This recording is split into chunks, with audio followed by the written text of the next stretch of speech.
When I saw the purple fingerprint marks on my 2-year-old son's arm, I thought he'd fallen at daycare.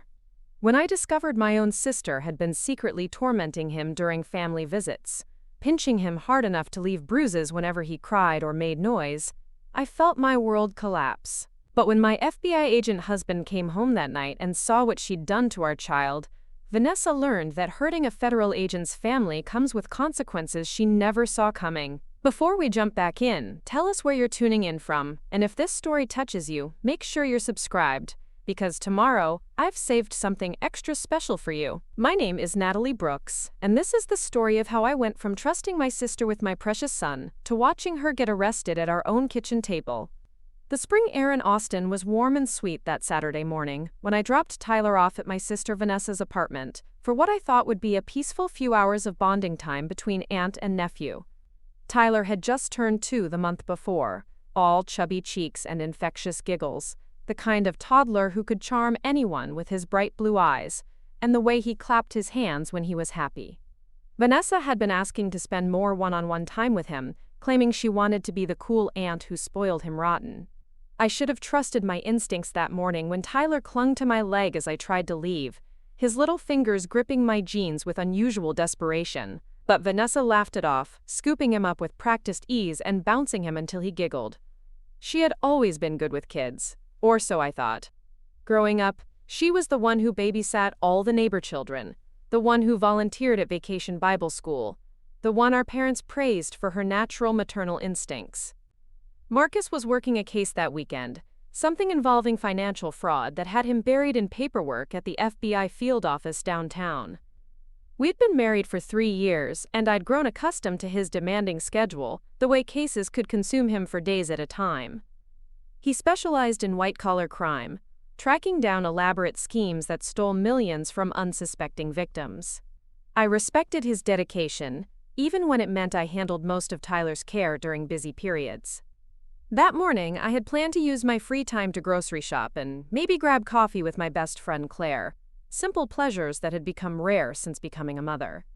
Tyler was usually such an easy child, content to play with blocks or cuddle with his stuffed elephant, but lately he'd been more clingy than usual, especially around family gatherings. I attributed it to the typical development phase toddlers go through, that natural stranger anxiety that pediatricians always warn parents about. Vanessa lived in a trendy downtown apartment complex, all exposed brick and industrial fixtures that she loved to show off on social media. At 28, she was 2 years younger than me and still very much in her single girl phase, working as a marketing coordinator for a tech startup and spending her weekends at food truck festivals and rooftop bars. Her apartment was definitely not child-proofed, with sharp-cornered coffee tables and decorative objects placed at toddler eye level, but she assured me she'd move anything dangerous before Tyler arrived. When I rang her doorbell that morning, she answered wearing yoga pants and an oversized sweater, her dark hair pulled back in a messy bun that somehow looked effortlessly chic. She'd always been the prettier sister, the one who could roll out of bed and still look like she belonged in a magazine. Growing up, I'd sometimes felt invisible next to her natural charisma, the way she could command attention in any room without even trying. Tyler immediately reached for his favorite toy truck that I'd packed in his diaper bag, but Vanessa quickly redirected him toward a puzzle she'd bought specifically for his visit.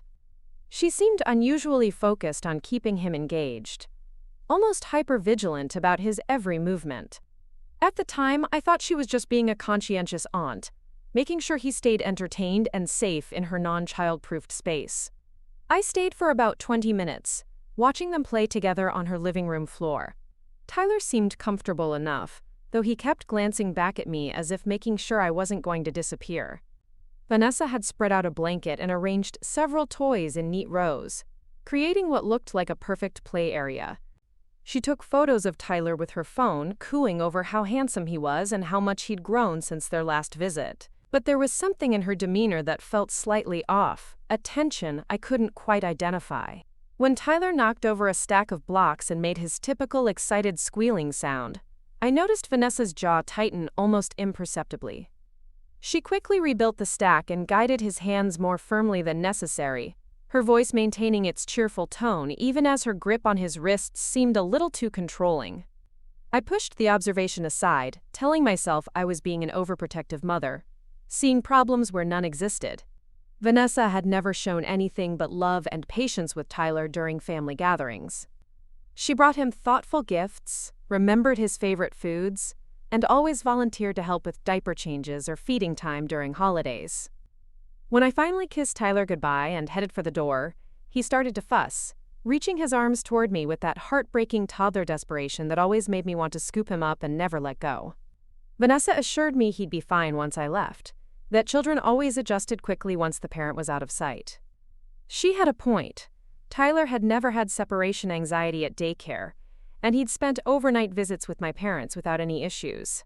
I spent the morning at the grocery store, taking my time to browse aisles without having to entertain a toddler or negotiate over every colorful package that caught his eye. It was one of those rare moments of adult freedom that I'd learned to savor, even though part of me missed Tyler's constant chatter and the way he pointed excitedly at everything we passed. Around noon, I met Claire at a coffee shop in the Domain, one of those trendy spots with exposed Edison bulbs and locally roasted beans that charged $7 for what used to cost $2. Claire had been my closest friend since college, one of those rare people who could make you laugh even during your worst moments. She was single and child-free by choice, living a life of spontaneous weekend trips and last-minute dinner plans that sometimes made me nostalgic for my pre-motherhood days. We settled into a corner table with our overpriced lattes, and I found myself venting about the usual struggles of balancing motherhood with maintaining some semblance of personal identity. Claire listened with the patient understanding of someone who'd heard these concerns before, offering the kind of perspective that only comes from observing parenthood from the outside. She mentioned that Tyler had seemed more subdued than usual during our last family barbecue, less of the boisterous energy that typically characterized his personality. At the time, I'd attributed it to tiredness or the overwhelming stimulation of a large family gathering, but her observations stuck with me. Claire had a knack for noticing details that others missed, probably because she wasn't constantly distracted by the demands of managing a small child. We talked for over an hour, covering everything from Marcus's latest case to my ongoing struggle to find decent childcare options in Austin's competitive market. Claire worked in human resources for a large corporation and had horror stories about employee background checks that sometimes made me paranoid about leaving Tyler with anyone outside our immediate family. When I finally returned to Vanessa's apartment around 2 o'clock, I could hear Tyler crying before I even reached her door. Not the typical fussing of a tired toddler, but the kind of distressed wailing that immediately triggers every maternal alarm in your body. I knocked urgently, and it took longer than usual for Vanessa to answer, during which Tyler's cries only grew more desperate. When she finally opened the door, her face looked flushed and slightly frazzled, her previously perfect hair now genuinely messy rather than artfully tousled. Tyler was in her arms, tears streaming down his red face, his whole body tense with obvious distress. The moment he saw me, he lunged forward with such force that Vanessa nearly dropped him, his little arms reaching for me with desperate relief. I immediately took him from her, feeling his small body trembling against mine as he buried his face in my neck. His crying gradually subsided to hiccuping sobs, but his grip on my shirt remained tight, as if he was afraid I might disappear again. Vanessa quickly explained that he'd been cranky all morning, probably just tired and missing his routine. She mentioned that he'd had a minor meltdown when she tried to change his diaper, claiming that toddlers often resist when unfamiliar people attempted intimate care tasks. Her explanation sounded reasonable enough, and Tyler was indeed due for his afternoon nap, which might explain his emotional state. But something about her demeanor felt rehearsed, as if she'd been preparing her story while I was knocking on the door. As I gathered Tyler's belongings, I noticed that the carefully arranged play area from that morning was now scattered and disorganized, toys thrown in various directions, as if there had been some kind of struggle. Vanessa quickly began tidying up, chattering about how energetic Tyler had been, and how much fun they'd had playing together. Tyler remained unusually clingy as I loaded him into his car seat, continuing to whimper softly even as I buckled him in. Normally, he would bounce back quickly from upsets, easily distracted by the promise of going home or the sight of interesting things outside the car window. But during the entire drive home, he remained unusually quiet, occasionally sniffling and rubbing his eyes with his small fists. At home, I carried him directly to his nursery, planning to put him down for his nap and hopefully reset his mood. As I changed his diaper and helped him into his pajamas, I noticed what looked like faint red marks on his upper arm. Small, oval shapes that looked almost like fingertip impressions. They were barely visible, the kind of marks that could easily be attributed to normal toddler roughhousing or the result of being picked up repeatedly throughout the day. I examined the marks more closely, gently touching the slightly raised areas of skin. Tyler didn't seem to be in pain when I pressed on them, and they weren't dark enough to be considered actual bruises. Children Tyler's age were constantly acquiring mysterious bumps and marks from their various adventures, tumbling off furniture or bumping into corners with the fearless determination that characterized most toddlers. Still, something about the pattern nagged at me. The marks were too uniform, too precisely placed to be the result of accidental contact with furniture or playground equipment. They looked almost deliberate, like someone had gripped his arm with more force than necessary. Preparing and narrating this story took us a lot of time, so if you are enjoying it, subscribe to our channel. It means a lot to us. Now back to the story. But the idea that Vanessa might have hurt Tyler seemed impossible to accept. A betrayal so fundamental that my mind automatically rejected it. Tyler fell asleep quickly once I placed him in his crib, his exhausted body finally succumbing to whatever stress had overwhelmed him during the morning. I stood watching him for several minutes, studying his peaceful face and trying to convince myself that I was overreacting to what had probably been a perfectly normal babysitting experience with a few challenging moments. Marcus came home around 6 that evening, looking tired but satisfied with the progress he'd made on his case. He found me in the kitchen preparing dinner, Tyler happily playing with blocks on the floor nearby, seemingly recovered from his earlier distress. Marcus immediately knelt down to greet his son, who squealed with delight and toddled over for one of their elaborate hug sessions. I mentioned the marks on Tyler's arm casually, describing them as mysterious bruises that had appeared during his visit with Vanessa.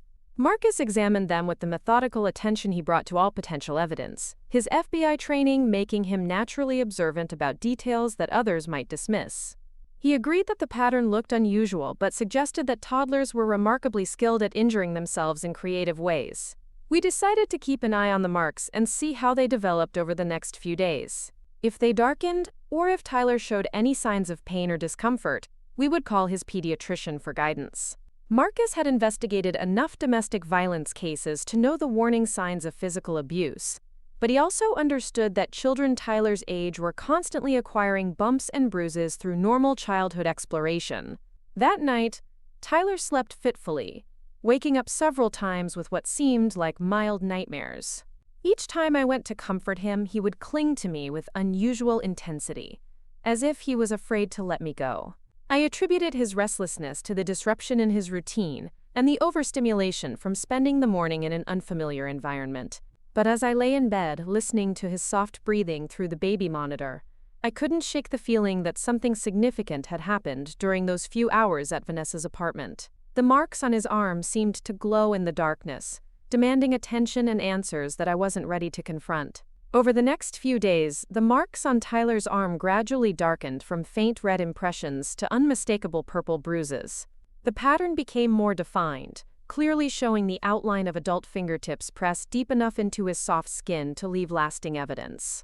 What had initially seemed like minor marks now looked undeniably like the result of someone gripping a small child with excessive force. Marcus noticed the change immediately when he was giving Tyler his bath on Tuesday evening. The warm water and bright bathroom lighting made the bruises impossible to ignore or explain away as anything other than what they obviously were: evidence that someone had grabbed our son hard enough to cause injury. I stood in the bathroom doorway watching Marcus examine Tyler's arm with the careful attention of a trained investigator. His expression shifted from concern to something much darker as he traced the outline of each fingerprint bruise with clinical precision. Tyler seemed oblivious to our growing tension, happily splashing in his bath and babbling about the rubber duck floating near his knees. That night, after Tyler was safely tucked into his crib, Marcus and I sat at our kitchen table and had the conversation I'd been dreading since Saturday afternoon. He spoke in the measured tone he used when discussing active cases, laying out the evidence in logical sequence, and drawing conclusions based on observable facts rather than emotional reactions. The bruises were clearly finger-shaped, positioned exactly where an adult would grip a child's arm while restraining them. The timing coincided perfectly with Tyler's visit to Vanessa's apartment, and his unusual behavior afterwards supported the hypothesis that something traumatic had occurred during those unsupervised hours. Marcus suggested that we document the bruises with photographs and schedule an appointment with Tyler's pediatrician to have them officially examined and recorded. As an FBI agent, he understood the importance of establishing a clear chain of evidence, even though neither of us wanted to believe that such precautions might be necessary. I found myself defending Vanessa almost automatically, listing all the reasons why she could never intentionally hurt Tyler. She'd always been wonderful with children, patient and nurturing during every family gathering. The idea that she might have deliberately caused those bruises seemed to contradict everything I thought I knew about my sister's character. But Marcus gently reminded me that child abuse often occurred within families, perpetrated by people who seemed loving and trustworthy to the outside world. His work had exposed him to countless cases where the most unlikely suspects had committed terrible acts against vulnerable victims, often hiding their behavior behind carefully constructed facades of normalcy. The following morning, I called Dr. Helen Rodriguez, Tyler's pediatrician, and scheduled an emergency appointment for that afternoon. I struggled to explain the situation over the phone, my voice catching as I described the bruises and their possible origin. Dr. Rodriguez had been caring for Tyler since birth, and I trusted her judgment completely, but I dreaded the conversation we were about to have. The pediatric office felt different that day, less like the cheerful space where we celebrated Tyler's growth milestones, and more like a place where terrible truths were about to be revealed. Tyler played contentedly in the waiting room, building towers with colorful blocks while I watched other parents with their children, and wondered if any of them were struggling with similar fears. Dr. Rodriguez examined the bruises with professional thoroughness, measuring them and documenting their location and appearance in Tyler's medical chart. She asked detailed questions about the timeline of their appearance and Tyler's behavior since Saturday, taking notes in her precise handwriting while maintaining a carefully neutral expression. After completing her examination, she confirmed what Marcus and I had already concluded.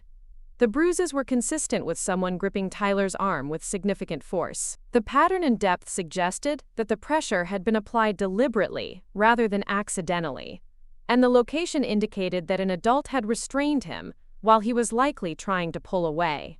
Dr. Rodriguez explained that she was legally required to report suspected child abuse to the proper authorities, but she wanted to discuss our options before taking any official action. She understood that family situations were complicated and that false accusations could destroy relationships, but she also emphasized that Tyler's safety had to be the primary concern. We agreed that she should file the mandatory report with Child Protective Services, documenting the bruises and their probable cause in Tyler's medical records. Dr. Rodriguez assured us that the initial investigation would be discreet and focused on ensuring Tyler's ongoing safety rather than immediately pursuing criminal charges against anyone.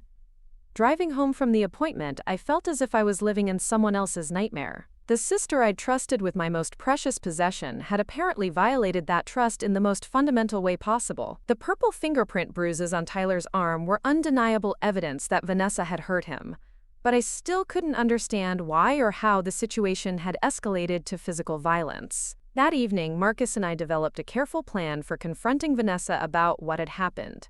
We decided that I should call her and arrange a meeting, preferably at our house where Tyler would be safe and Marcus could observe her reactions to our questions. We wanted to give her an opportunity to explain herself before the situation became an official investigation. I called Vanessa that night, trying to keep my voice casual, as I invited her over for dinner the following evening. She seemed pleased by the invitation, mentioning that she'd missed seeing Tyler and had been hoping for another chance to spend time with him soon. Her enthusiasm made my stomach turn, knowing what I now knew about her previous visit. As I hung up the phone, I realized that our family would never be the same regardless of how the confrontation played out.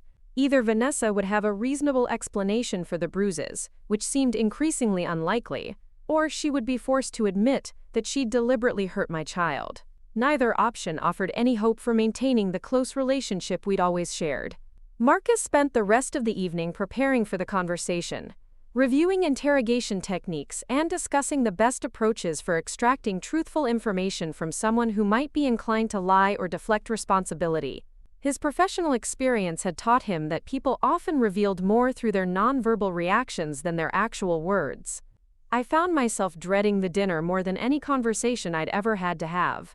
Confronting Vanessa meant accepting that the sister I'd loved and trusted my entire life might be capable of hurting an innocent child. It meant acknowledging that I'd failed to protect Tyler during what should have been a safe family visit. But as I looked at the fading bruises on Tyler's arm while tucking him into bed that night, I knew that discovering the truth was more important than preserving family harmony.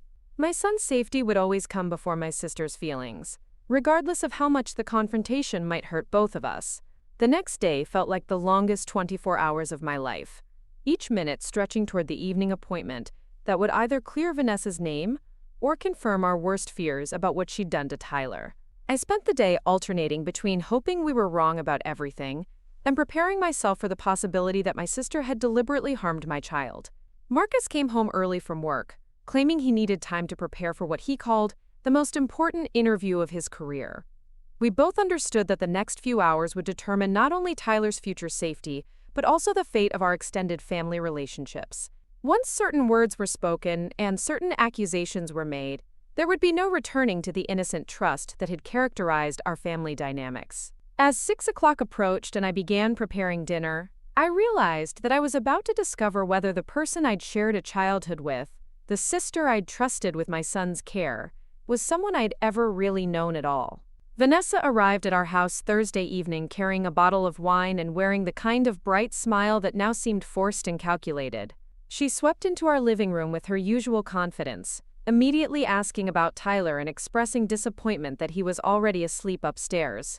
Her disappointment felt genuine, which made everything more confusing and disturbing. Marcus greeted her with his typical politeness, but I could see the subtle tension in his shoulders, the way his eyes tracked her movements with the careful attention he usually reserved for suspects. He'd changed out of his FBI blazer into a casual button-down shirt, but his demeanor still carried that unmistakable law enforcement alertness that most people never noticed. We settled around our dining room table with plates of the lasagna I'd spent the afternoon preparing, though my appetite had completely disappeared.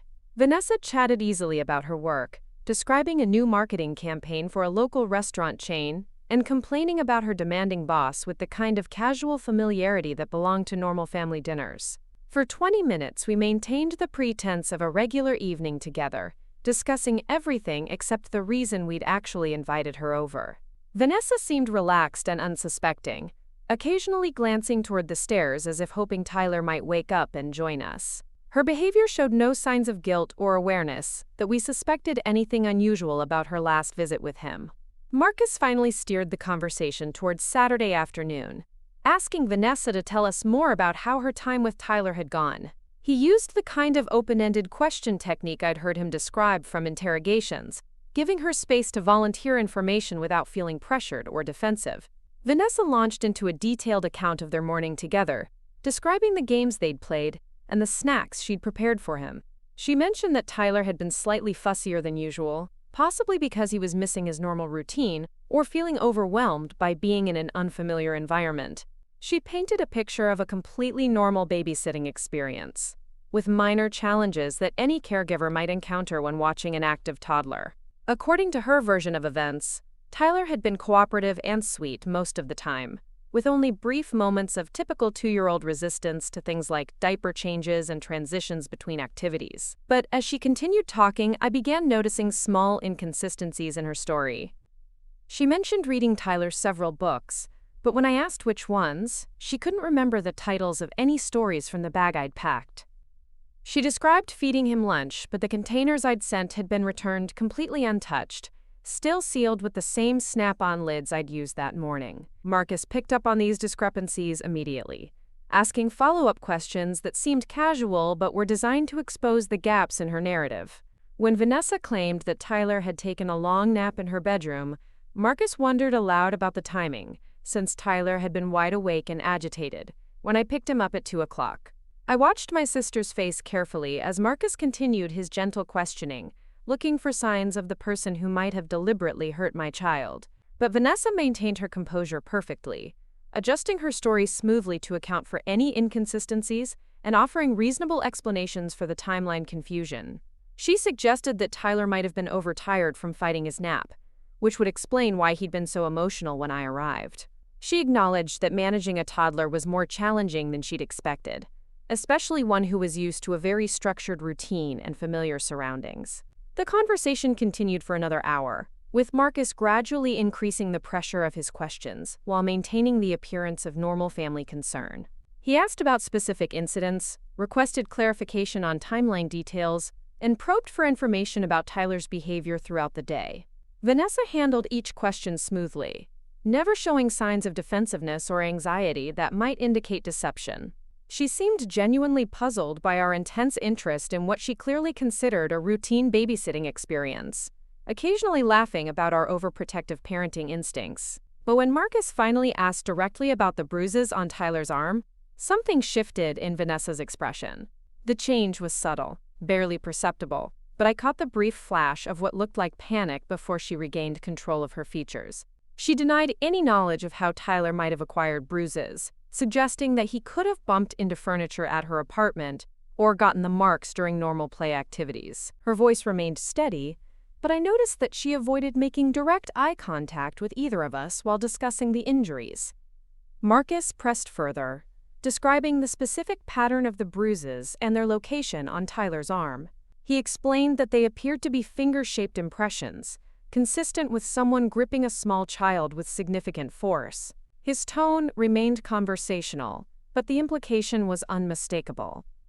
Vanessa's response was immediate and vehement. She expressed shock and horror at the suggestion that she might have hurt Tyler, claiming that she would never deliberately harm any child, especially her own nephew. Her reaction seemed genuine, filled with the kind of outraged innocence that made me want to believe her explanations. She offered several alternative theories for the bruises, including the possibility that Tyler had gotten them at daycare earlier in the week or during playtime at our house. She pointed out that toddlers were constantly acquiring mysterious bumps and marks, and that attributing every minor injury to the most recent caregiver was unfair and illogical. For a moment, her arguments almost convinced me. Tyler was indeed an active child who frequently acquired bumps and bruises through normal exploration and play. The daycare he attended was reputable and well supervised, but accidents could happen anywhere, and the timing of our discovery might have been coincidental rather than causally related to his visit with Vanessa. But Marcus remained focused on the specific details that didn't support innocent explanations. He pointed out that the bruises were located in an area where accidental contact was unlikely, positioned exactly where an adult would grip a child's arm while restraining them. The pattern was too precise and deliberate to result from casual bumps or normal childhood mishaps. Vanessa's composure began to crack slightly as Marcus continued his methodical examination of her explanations. She started repeating herself, offering the same alternative theories with increasing urgency and less logical coherence. Her voice rose slightly, taking on a defensive edge that contrasted sharply with her earlier relaxed confidence. I found myself studying my sister's face, looking for signs of the person I thought I knew versus whoever might have hurt Tyler. The woman sitting across from me looked exactly like the Vanessa I'd grown up with, but something fundamental had shifted in my perception of her. The loving aunt who brought thoughtful gifts and volunteered for babysitting duties now seemed like a carefully constructed facade, hiding someone capable of deliberately harming a defenseless child. When Marcus finally presented the medical documentation from Dr. Rodriguez, including photographs of Tyler's bruises and the pediatrician's professional assessment, Vanessa's denial became more frantic and less believable. She accused us of trying to frame her for something she hadn't done, suggesting that we were looking for someone to blame for injuries that had obviously occurred elsewhere. Her reaction felt like a performance, designed to convince us of her innocence through emotional manipulation rather than factual evidence. She began crying, claiming that we were destroying her relationship with Tyler based on circumstantial evidence and suspicious assumptions. Her tears seemed calculated rather than spontaneous, lacking the genuine devastation I would have expected from someone falsely accused of child abuse. Marcus remained unmoved by her emotional display, continuing to present evidence and ask pointed questions about the specific timeline and circumstances of Tyler's injuries. His professional training had taught him to look beyond surface reactions and focus on verifiable facts rather than emotional appeals. As the evening progressed, Vanessa's story continued to evolve and change, with new details emerging that contradicted her earlier statements. She seemed to be improvising explanations rather than recounting actual memories, adjusting her narrative to accommodate each piece of evidence we presented. When I excused myself to check on Tyler, I found him sleeping peacefully in his crib, his small face relaxed and innocent in the soft glow of his nightlight. The sight of him reminded me why we were having this terrible conversation downstairs, why protecting him was more important than preserving family relationships or avoiding uncomfortable truths. I stood in his doorway for several minutes, listening to his steady breathing, and trying to reconcile the peaceful child before me with the evidence of someone deliberately hurting him. The purple fingerprint bruises were still visible on his arm, fading but undeniable proof that someone had grabbed him with enough force to cause lasting injury. When I returned downstairs, I found Marcus and Vanessa locked in a more intense confrontation. She had abandoned her earlier emotional appeals and was now arguing aggressively, claiming that we were paranoid parents looking for drama where none existed.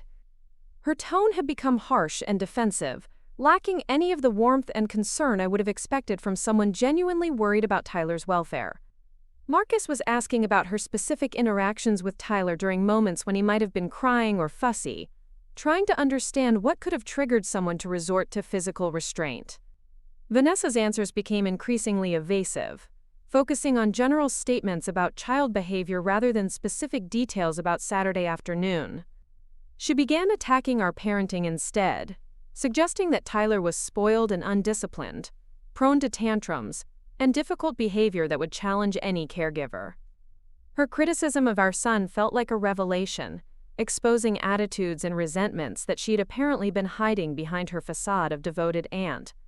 The idea that Vanessa might actually dislike Tyler, despite her outward affection and enthusiasm for spending time with him, hit me like a physical blow. I thought about all the family gatherings where she'd seemed so natural with him, the gifts she'd brought and the photos she'd taken. Had it all been an elaborate performance designed to maintain her image as the loving aunt? Marcus seized on her negative comments about Tyler's behavior, asking pointed questions about how she typically handled challenging moments with children. Her responses revealed a concerning lack of patience and understanding about normal toddler development, suggesting that she viewed Tyler's age-appropriate behavior as deliberately defiant rather than natural exploration and learning. When Marcus asked directly whether she'd ever used physical restraint to control Tyler's behavior, Vanessa's denial was immediate but unconvincing. She claimed that she would never hurt a child, but her body language suggested otherwise, with defensive posturing and avoidance of eye contact that contradicted her verbal assertions. The conversation continued past 10 o'clock, with Marcus methodically dismantling each of Vanessa's explanations and alternative theories. Her story had changed so many times throughout the evening that it was impossible to identify which version, if any, contained elements of truth. By the time she finally left our house, any pretense of a normal family relationship had been completely destroyed. Vanessa stormed out without saying goodbye, claiming that we were crazy to suspect her of child abuse and threatening to tell our parents about our unfounded accusations. Her parting threats felt like confirmation of guilt rather than innocent outrage. Someone falsely accused of hurting a child would be devastated and eager to prove their innocence, not angry about being questioned and defensive about their actions.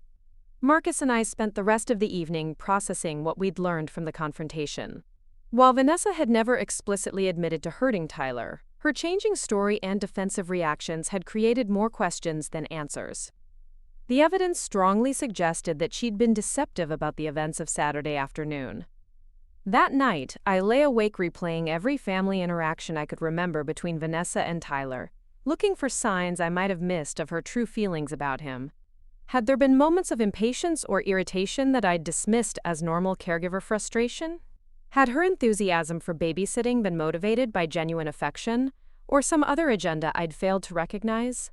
The next morning, Marcus called his supervisor at the FBI to discuss the situation and get advice about next steps. While Tyler's case didn't fall under federal jurisdiction, Marcus's colleagues could provide guidance about local resources and investigative approaches that might help us get to the truth.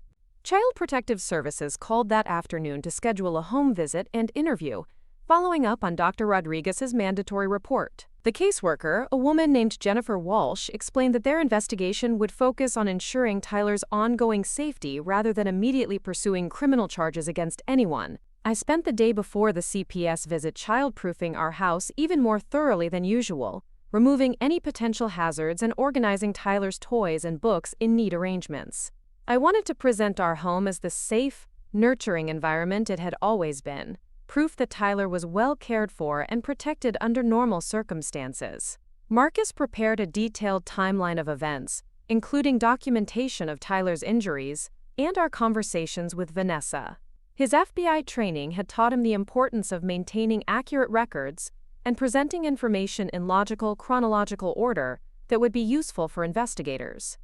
When Jennifer Walsh arrived for her visit, Tyler was playing happily in our living room, building towers with soft blocks and babbling contentedly to himself. She observed our interactions with him carefully, noting his comfortable behavior and obvious trust in both parents. The interview lasted nearly 2 hours, with Jennifer asking detailed questions about our family dynamics, Tyler's typical routine, and the circumstances surrounding his injuries. She examined the fading bruises on his arm and took additional photographs for their case file.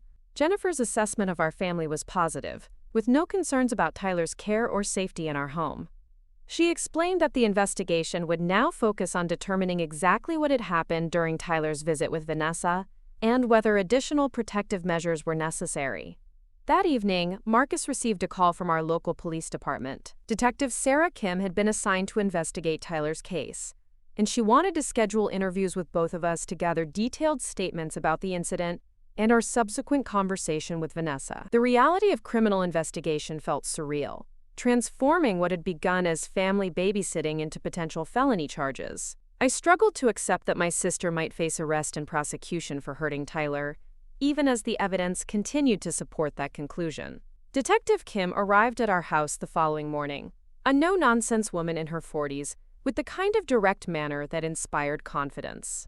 She interviewed Marcus and me separately, asking detailed questions about the timeline of events and our observations of Tyler's behavior before and after his visit with Vanessa. She was particularly interested in our dinner conversation with Vanessa, asking us to recount her specific responses to questions about Tyler's injuries. Detective Kim explained that inconsistent statements and defensive reactions often provided valuable insights into a suspect's guilt or innocence. When she interviewed Tyler, Detective Kim used specialized techniques designed for very young children, observing his reactions to questions about different people in his life. While Tyler couldn't provide detailed verbal accounts of what had happened, his body language and emotional responses offered important clues about his experiences. Tyler showed no signs of fear or anxiety when Detective Kim asked about his parents, daycare teachers, or grandparents. But when she mentioned Aunt Vanessa and showed him a photograph, his demeanor changed noticeably. He became more withdrawn and clingy, seeking comfort from me and avoiding eye contact with the picture.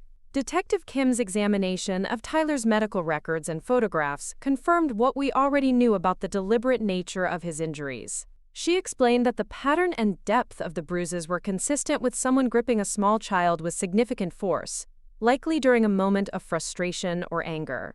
The investigation expanded to include interviews with other family members and anyone who had contact with Tyler during the relevant time frame. Detective Kim wanted to eliminate any other possible explanations for his injuries and establish a clear timeline of events. Our parents were shocked and devastated when Detective Kim contacted them about the investigation. They struggled to accept that Vanessa might have hurt Tyler, defending her character and suggesting that there must be some misunderstanding about what had actually happened. But when Detective Kim interviewed them about Vanessa's history with children, some concerning details emerged. Our mother mentioned that Vanessa had seemed increasingly frustrated with family gatherings lately, particularly when they included multiple young children who disrupted the adult conversations. Our father recalled an incident from several months earlier when Vanessa had made sharp comments about parents who couldn't control their children in public, expressing irritation with toddlers who cried or made noise in restaurants and stores. At the time, he'd attributed her comments to normal adult preference for quiet environments, but in retrospect, they suggested deeper issues with child behavior. Detective Kim also interviewed Tyler's daycare teachers, who confirmed that he had shown no signs of injury or distress during the week leading up to his visit with Vanessa. They described him as a happy, well-adjusted child who interacted positively with both adults and other children. The daycare's incident reports showed no recent accidents or conflicts that might explain Tyler's bruises, eliminating that possibility as an alternative explanation for his injuries. The timing of the bruises' appearance clearly corresponded with his unsupervised time at Vanessa's apartment. As the investigation continued, Detective Kim uncovered additional information about Vanessa's recent behavior and state of mind. Her coworkers described her as increasingly stressed and short-tempered, particularly when dealing with minor frustrations or unexpected changes in routine. Her apartment complex's security cameras showed footage from Saturday morning, capturing Tyler's arrival and my departure, as well as our return several hours later. While the cameras couldn't record what happened inside Vanessa's apartment, they provided confirmation of the timeline and showed Tyler's obvious distress when I came to pick him up. Detective Kim obtained a warrant to search Vanessa's apartment, looking for any evidence that might shed light on what had occurred during Tyler's visit. The search revealed a spotlessly clean living space with no signs of the normal chaos that would result from several hours of toddler play. The absence of typical childcare mess suggested that Tyler might have been confined to a small area or physically restrained for much of his visit, contradicting Vanessa's claims about the active play sessions they'd supposedly enjoyed together. The pristine condition of her apartment felt artificial, as if she'd spent considerable time cleaning up after some kind of incident. Detective Kim's investigation was thorough and professional, following standard protocols for child abuse cases while remaining sensitive to the family dynamics involved. She kept Marcus and me informed about her progress, explaining each step of the process and what we could expect as the case moved forward. The weight of evidence against Vanessa continued to accumulate, with each new piece of information supporting the conclusion that she had deliberately hurt Tyler during what should have been a safe family visit. The investigation was building a compelling case for criminal prosecution, despite Vanessa's continued denials and attempts to shift blame to other possible explanations. As the second week of investigation concluded, Detective Kim informed us that she would be presenting her findings to the district attorney's office for review and potential charges. The evidence was strong enough to support prosecution for child abuse, with the possibility of additional charges depending on the final assessment of Tyler's injuries and the circumstances surrounding them. The transformation of our family crisis into a criminal case felt both necessary and heartbreaking, representing the only path toward justice for Tyler, while simultaneously destroying relationships that had defined our family structure for decades. But protecting our son remained the only priority that mattered, regardless of the personal cost to everyone involved. The call came on a Tuesday morning while I was feeding Tyler breakfast, his chubby fingers smearing banana across his high-chair tray with the concentrated determination that made even simple meals an adventure. Detective Kim's voice was steady, but carried an undercurrent of urgency that immediately commanded my full attention. The district attorney's office had reviewed her case file and decided to proceed with formal charges against Vanessa. Detective Kim explained that they would be issuing a warrant for her arrest on charges of injury to a child, a felony that carried serious potential consequences including jail time and permanent criminal record implications. My hands trembled as I held the phone, watching Tyler babble happily at his breakfast, while processing the reality that his aunt would soon be facing criminal prosecution for hurting him. The abstract concept of justice was becoming concrete in ways I had never imagined when we first noticed those purple fingerprint bruises on his arm. Detective Kim requested that Marcus and I come to the police station that afternoon to provide final statements and review the evidence that would be presented to a grand jury. She emphasized the importance of ensuring that all documentation was complete and accurate before moving forward with the arrest warrant. Marcus took time off from his FBI duties to accompany me to the station, understanding that this meeting would essentially finalize our decision to pursue criminal charges against my sister. Once the warrant was issued, there would be no possibility of resolving the situation through family discussions or private agreements. The police station felt sterile and intimidating, filled with the kind of institutional furniture and harsh fluorescent lighting that made everyone look guilty of something. Detective Kim led us to a small conference room where she had arranged Tyler's case file in neat stacks, each document representing another piece of evidence in the case against Vanessa. She walked us through the timeline one final time, ensuring that we understood exactly what would happen once the warrant was executed. Vanessa would be arrested, likely at her workplace or apartment, and brought to the station for booking and initial processing. She would have the opportunity to contact an attorney and post bail if the judge allowed it. The formal charges were more serious than I had initially expected. In addition to injury to a child, the district attorney was considering charges related to making false statements to law enforcement, based on the inconsistencies in Vanessa's account of Saturday afternoon's events. Detective Kim explained that child abuse cases often involved additional charges when suspects attempted to cover up their actions through deception and misdirection. Vanessa's changing story and defensive responses during our dinner confrontation had actually made her legal situation significantly worse. I found myself thinking about Vanessa's reaction when she learned about the warrant, wondering whether she would finally admit what she had done or continue maintaining her innocence despite the overwhelming evidence. Part of me hoped she would confess and express genuine remorse, allowing our family to begin some kind of healing process.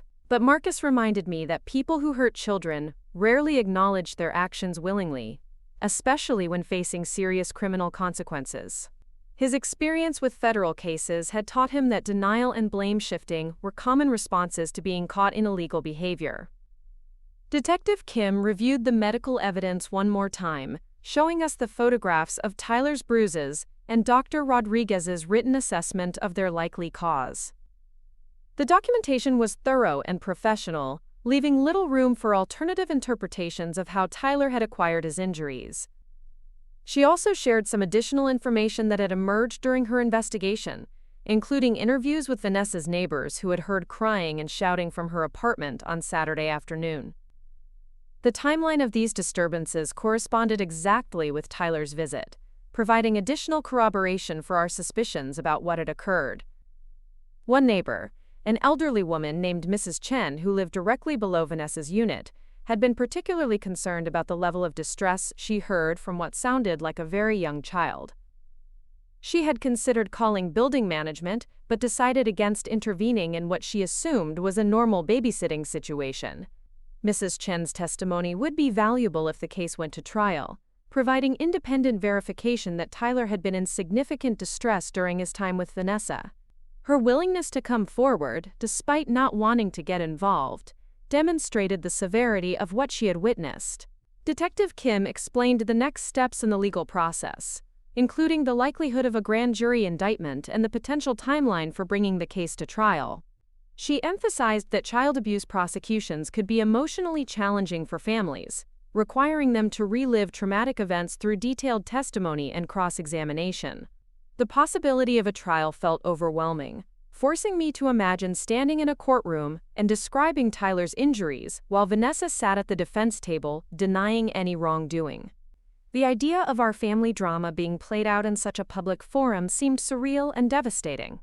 But Detective Kim assured us that the district attorney's office had extensive experience with child abuse cases and would work to minimize the trauma for Tyler and our family. Many cases resulted in plea agreements that avoided the need for trial testimony, particularly when the evidence was as strong as what had been assembled against Vanessa. Marcus asked detailed questions about the arrest process, wanting to understand exactly how and when Vanessa would be taken into custody. As a federal agent, he was familiar with arrest procedures, but had never been personally involved in a case where the suspect was a family member. Detective Kim confirmed that they planned to execute the warrant within the next few days, depending on Vanessa's schedule and location. They preferred to make arrests during business hours when possible, minimizing the likelihood of public scenes or unnecessary drama that might complicate the legal proceedings. The thought of Vanessa being handcuffed and processed like a common criminal felt strange and disturbing, despite my anger about what she had done to Tyler. She was still my sister, the person I had shared a childhood with, and watching her face the consequences of her actions would be painful regardless of how necessary it might be. That evening, Marcus and I discussed whether we should warn our parents about Vanessa's impending arrest, or let them discover the news through her phone call from jail. Neither option felt particularly appealing, but we ultimately decided that they deserved advance notice about what was going to happen to their daughter. The conversation with our parents was one of the most difficult I had ever experienced, requiring me to explain not only that Vanessa was about to be arrested, but also why Marcus and I believed she was guilty of the charges being filed against her. Their initial disbelief gradually gave way to shock and devastation as we described the evidence and investigation process. Our mother's response was particularly heartbreaking, alternating between defending Vanessa and expressing horror at the possibility that she might have deliberately hurt Tyler. She kept asking whether there was any way to resolve the situation without involving the criminal justice system, unable to accept that we had moved beyond the possibility of family reconciliation. Our father was quieter but visibly shaken, struggling to reconcile the daughter he had raised with someone capable of abusing a defenseless child. He asked practical questions about bail and legal representation, already shifting into problem-solving mode, despite his obvious emotional distress. They both expressed concern about Tyler's long-term emotional well-being, wondering whether he would remember what had happened to him and how it might affect his development and relationships. I shared Dr. Rodriguez's reassurance that children Tyler's age rarely retained specific memories of traumatic events, though their overall sense of safety and trust could be impacted. The family dinner we had planned for that weekend was quietly canceled, with everyone understanding that normal social interactions were impossible under the current circumstances. The arrest warrant had effectively suspended all regular family activities until the legal situation was resolved. Wednesday morning brought news that Vanessa had been taken into custody at her workplace, arrested without incident and transported to the county jail for processing. Detective Kim called to confirm that the warrant had been executed successfully and that Vanessa was being held pending her initial court appearance.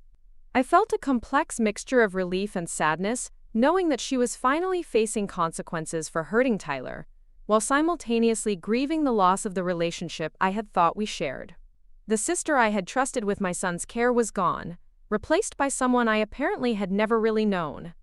Marcus monitored the booking process through his law enforcement contacts, ensuring that everything was handled professionally and that Vanessa's rights were protected throughout the arrest and initial detention. Despite our personal feelings about her actions, he wanted to make sure the case wasn't compromised by any procedural errors. Vanessa posted bail later that day, using funds provided by our parents who had immediately contacted a criminal defense attorney on her behalf. The speed of her release felt jarring, knowing that she was free to resume her normal activities while Tyler's case moved through the legal system. Her attorney, a well-regarded criminal defense lawyer named Robert Martinez, immediately began crafting a strategy that focused on challenging the medical evidence and suggesting alternative explanations for Tyler's injuries. He filed motions requesting independent medical examinations and questioning the reliability of Dr. Rodriguez's assessment. The legal maneuvering felt like a secondary assault on Tyler and our family, forcing us to defend not only our son's injuries but also our credibility as parents and witnesses. Martinez's aggressive approach suggested that Vanessa would fight the charges vigorously, rather than accepting responsibility for her actions. Detective Kim warned us that defense attorneys often employed tactics designed to intimidate victims' families and discourage them from pursuing prosecution.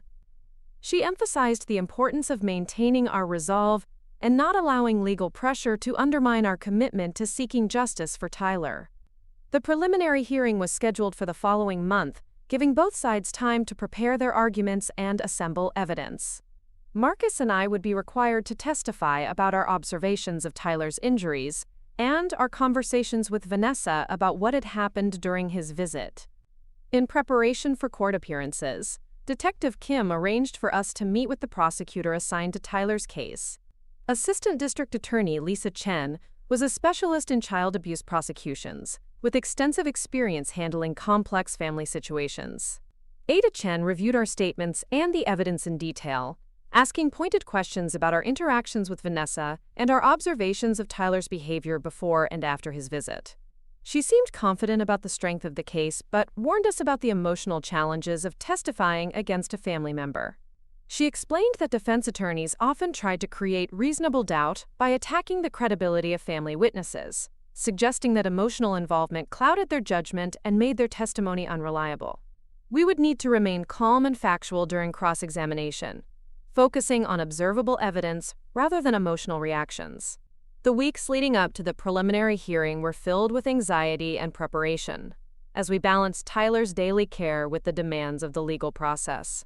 He seemed oblivious to the adult drama surrounding his case, continuing to develop and explore with the natural curiosity that characterized his personality. His bruises had completely faded by this point, leaving no visible evidence of what Vanessa had done to him. But Dr. Rodriguez's photographs and medical documentation preserved the proof of his injuries, ensuring that the temporary nature of bruising wouldn't undermine the case against his aunt. Marcus arranged for additional security measures around our house and Tyler's daycare, concerned that the stress of criminal prosecution might prompt Vanessa or her supporters to attempt contact or intimidation. While she had shown no signs of aggressive behavior beyond what she had done to Tyler, the unpredictability of legal pressure made precautions seem prudent. Our extended family struggled with divided loyalties, as relatives tried to maintain relationships with both sides while processing their own shock and confusion about the allegations against Vanessa. Some family members questioned whether we were overreacting to what might have been an accident, while others expressed support for our decision to pursue criminal charges. The family fractures created by Tyler's case extended beyond immediate relatives to include longtime family friends and community members who had known Vanessa for years. Many people found it difficult to reconcile the charming young woman they knew with someone capable of deliberately hurting a small child. As the preliminary hearing approached, Vanessa's defense team intensified their efforts to discredit the case against her. They hired their own medical expert to review Tyler's injuries and commissioned a report that questioned whether the bruises were necessarily caused by deliberate abuse rather than accidental contact. The competing medical opinions created the kind of reasonable doubt that defense attorneys sought to establish, forcing the prosecution to rely more heavily on circumstantial evidence and witness testimony to prove their case. Ada Chen remained confident, but acknowledged that medical disagreements could complicate jury deliberations if the case proceeded to trial. The night before the preliminary hearing, I sat in Tyler's nursery watching him sleep and trying to prepare myself for the ordeal of testifying against my sister. His peaceful expression reminded me why we were enduring this painful process, reinforcing my determination to see justice served regardless of the personal cost. Marcus found me there around midnight, sitting in the rocking chair where I had nursed Tyler as an infant and comforted him through countless nights of teething and minor illnesses. He sat on the floor beside the chair, and we talked quietly about our hopes and fears for the hearing. We both understood that the preliminary hearing was just the beginning of what could be a lengthy legal process, with potential appeals and complications that might extend Tyler's case for months or even years. But we also knew that backing down now would send a message that hurting children carried no consequences, particularly when the perpetrator was a trusted family member. The alarm clock seemed to ring earlier than usual on the morning of the hearing, pulling us from restless sleep into the reality of facing Vanessa across a courtroom. I chose my clothes carefully, wanting to appear credible and professional while avoiding anything that might seem calculated to evoke sympathy. Tyler went to daycare as usual, where his teachers had been briefed about the situation and instructed to be particularly vigilant about his safety and emotional well-being. The normalcy of his routine provided some comfort, knowing that at least one aspect of our lives remained unchanged by the legal proceedings. The courthouse was imposing and formal, filled with the kind of marble columns and wood paneling that suggested the weight and permanence of justice. Marcus and I walked through security and found our way to the appropriate courtroom, where Ada Chen was already preparing her materials for the hearing. Vanessa arrived with her attorney and our parents, who looked haggard and older than I remembered from just a few weeks earlier. The stress of their daughter's arrest and the family conflict surrounding Tyler's case had clearly taken a significant toll on their health and well-being. Seeing Vanessa in the courtroom setting was jarring, transforming my sister into a defendant in a criminal case rather than the family member I had known for 30 years. She wore a conservative business suit and maintained a composed expression, but I could see traces of fear and uncertainty beneath her carefully controlled exterior. The preliminary hearing process was more procedural than dramatic, with both sides presenting evidence and arguing about whether sufficient probable cause existed to proceed with the charges against Vanessa. Judge Patricia Williams listened carefully to each argument, asking clarifying questions and reviewing the medical documentation. When I was called to testify, my legs felt unsteady as I walked to the witness stand and placed my hand on the Bible for swearing in. The courtroom suddenly seemed enormous, filled with strangers who would judge my credibility and determine whether Tyler's case deserved to proceed to trial. Ada Chen guided me through my testimony with professional efficiency, asking about Tyler's normal routine, his behavior before and after visiting Vanessa, and our discovery of his injuries. I focused on factual observations rather than emotional reactions, describing what I had seen and heard without speculation about Vanessa's motivations. Cross-examination by Martinez was more challenging, as he questioned my memory of events and suggested that my emotional involvement might have influenced my interpretation of Tyler's condition. He implied that concerned parents often saw sinister explanations for innocent injuries, particularly when family relationships were already strained. His questions felt like personal attacks disguised as legal procedure, forcing me to defend not only my observations but also my competence as a mother and my honesty as a witness. I tried to remain calm and factual, but the process was emotionally exhausting and professionally humiliating. Marcus's testimony was more straightforward, as his FBI training and law enforcement experience made him a credible witness whose observations carried additional weight with the court. He described the medical evidence and Tyler's behavioral changes with clinical precision, avoiding the emotional vulnerability that Martinez had tried to exploit in my testimony. Dr. Rodriguez testified about her medical examination and professional assessment of Tyler's injuries, providing expert opinion about their likely cause and the force required to create such distinct bruising patterns. Her testimony was clear and authoritative, establishing the medical foundation for the prosecution's case. The defense presented their competing medical expert, who acknowledged that Tyler's injuries were consistent with deliberate abuse, but argued that other explanations remained possible.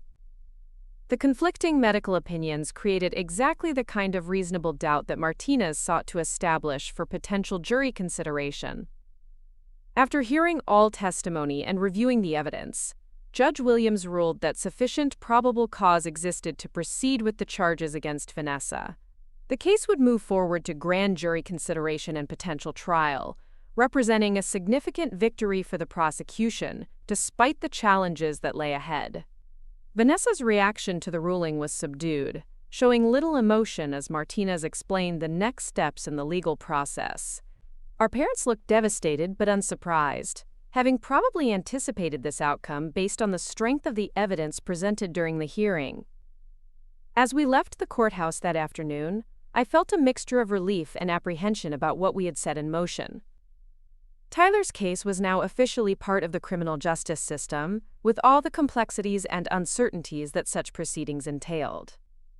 The preliminary hearing had marked a point of no return in our family's destruction, confirming that there would be no private resolution or quiet reconciliation that might preserve relationships while ensuring Tyler's safety.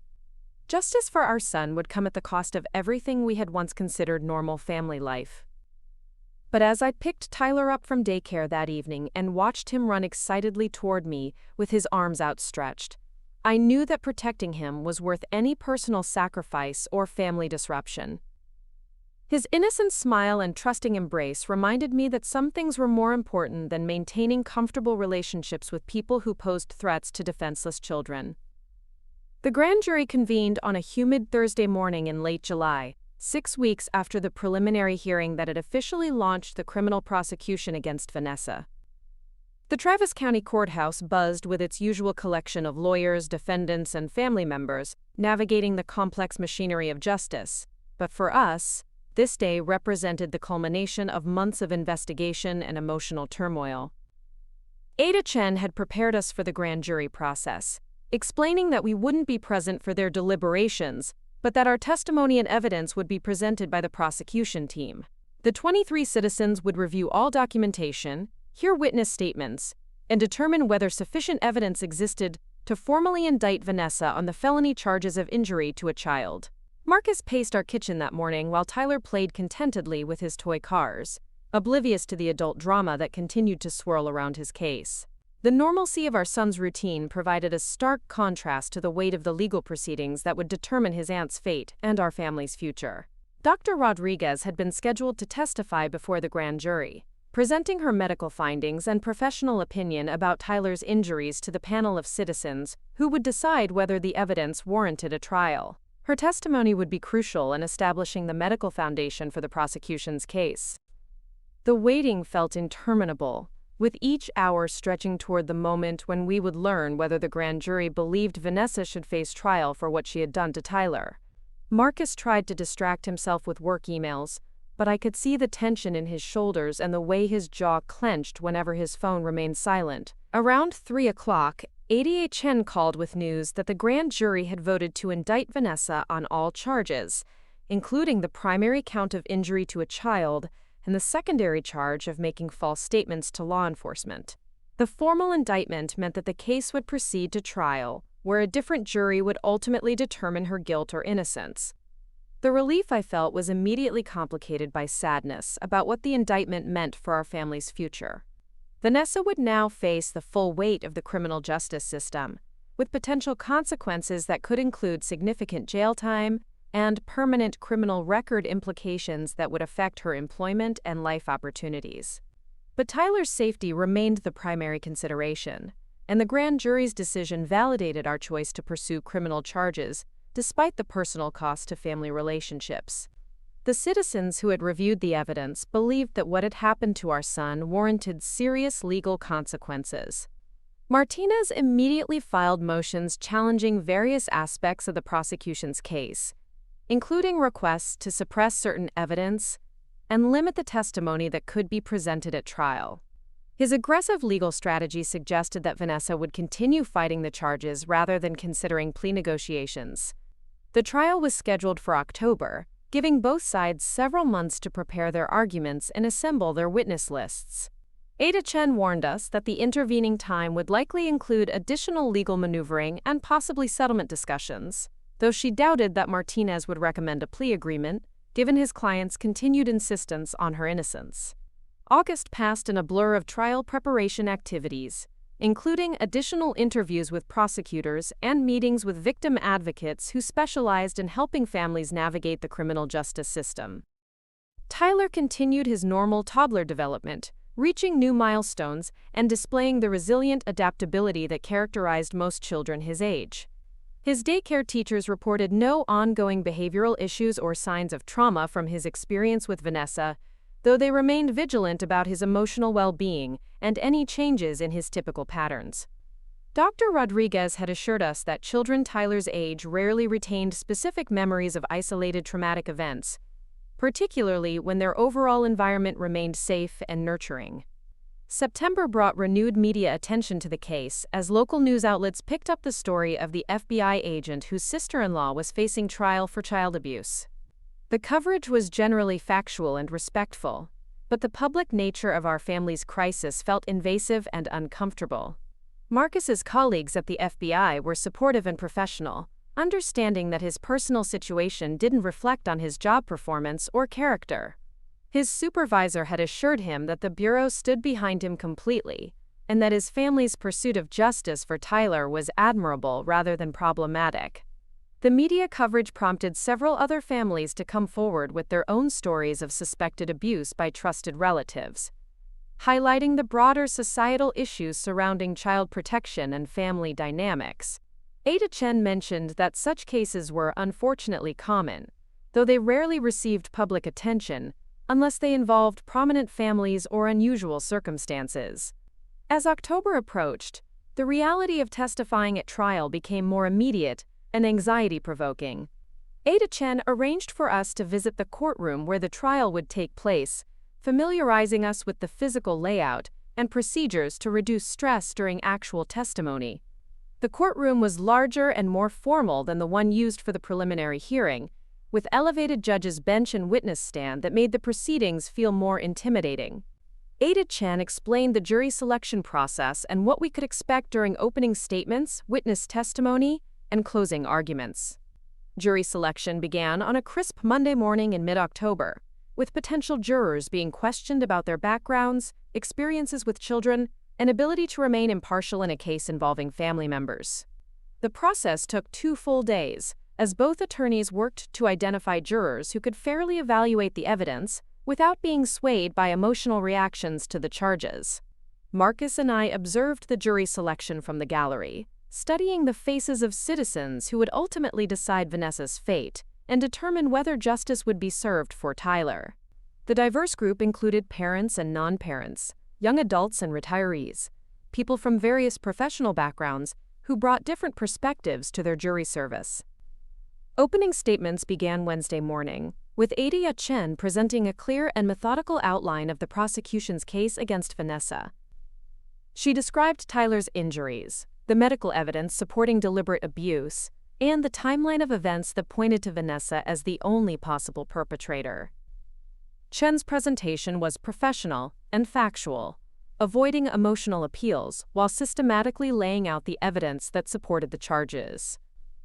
She emphasized the responsibility of adults to protect children and the serious consequences that should follow when that trust was violated through deliberate harm.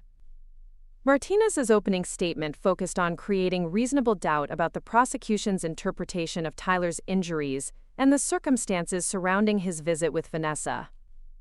He suggested that the medical evidence was ambiguous and that the family's emotional involvement had led them to draw incorrect conclusions about innocent events.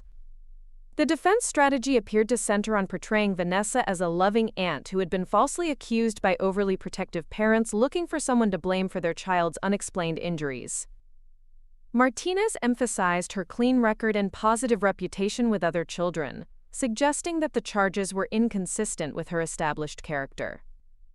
The first prosecution witness was Dr. Rodriguez, who testified about her examination of Tyler and her professional assessment of his injuries. Her testimony was detailed and authoritative, providing the medical foundation for the prosecution's case, and establishing that Tyler's bruises were consistent with deliberate abuse rather than accidental harm. Cross-examination by Martinez challenged Dr. Rodriguez's conclusions and suggested alternative explanations for Tyler's injuries, but her medical expertise and careful documentation made her testimony difficult to discredit. She remained calm and professional throughout the aggressive questioning, maintaining her professional opinions despite the defense attorney's attempts to create doubt. Detective Kim testified about her investigation and the evidence she had gathered, including the inconsistencies in Vanessa's statements and the neighbor testimony about distressed crying from the apartment. Her thorough police work and attention to detail provided strong support for the prosecution's timeline and conclusions. When I was called to testify, the courtroom felt even larger and more intimidating than during our practice sessions. The jury's faces were serious and attentive as Ada Chen guided me through my account of Tyler's normal routine, his behavior before and after visiting Vanessa, and our discovery of his injuries. I focused on factual observations rather than emotional reactions, describing what I had seen and heard without speculation about Vanessa's motivations or character. The prosecution had prepared me well for this testimony, emphasizing the importance of remaining calm and credible despite the personal nature of the case. Martinez's cross-examination was more aggressive than during the preliminary hearing, as he attempted to portray me as an overprotective mother whose emotional involvement had clouded my judgment about innocent events. He questioned my memory of specific details and suggested that I had predetermined Vanessa's guilt before objectively evaluating the evidence.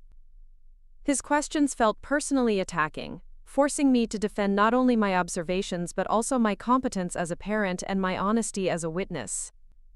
I tried to remain factual and composed, but the process was emotionally draining and professionally humiliating, despite Ada Chen's supportive presence. Marcus's testimony was more straightforward due to his law enforcement background and professional training in observation and evidence evaluation. He described Tyler's injuries and behavioral changes with clinical precision, providing credible witness testimony that was difficult for the defense to challenge. The defense called their own medical expert, who acknowledged that Tyler's injuries could have resulted from deliberate abuse, but argued that other explanations remained possible. The conflicting medical opinions created the reasonable doubt that Martinez sought to establish, though the prosecution's evidence remained stronger overall. Vanessa herself took the stand in her own defense, maintaining her innocence and denying any wrongdoing during Tyler's visit to her apartment. Her testimony was emotional and seemingly sincere as she described her love for Tyler and her shock at being accused of hurting him.